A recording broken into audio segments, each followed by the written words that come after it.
అందరికీ నమస్కారం. సాహితీ లోకానికి స్వాగతం. భక్తజన కోటి సందడి, సాధువుల సంగమం, దేశ విదేశాల నుంచి తరలివచ్చే భక్తులు, త్రివేణీ సంగమంలో స్నానాలు, అత్యంత భక్తి శ్రద్ధలతో నిర్వహించే పూజలు, ఇలా హిందూ ధర్మంలో మహాకుంభమేళాకు ఎంతో ప్రాముఖ్యత ఉంది. ప్రతి 12 ఏళ్లకోసారి నిర్వహించే ఆధ్యాత్మిక మహాకుంభమేళాల్లో పాల్గొనేందుకు, సంగమంలో స్నానం ఆచరించేందుకు ప్రపంచం నలుమూలల నుంచి కోట్లాది మంది భక్తులు తరలివస్తారు.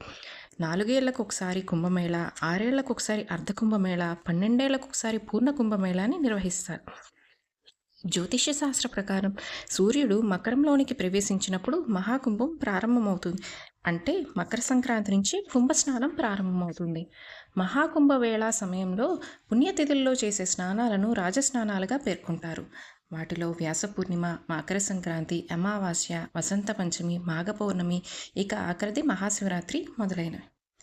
కులాలు, తెగలు అనే తారతమ్యం లేకుండా హిందువుల ఐక్యతను చాటే కుంభమేళ ఏ అంతరాయం లేకుండా సాగిపోవాలని మనందరం కోరుకుందాం.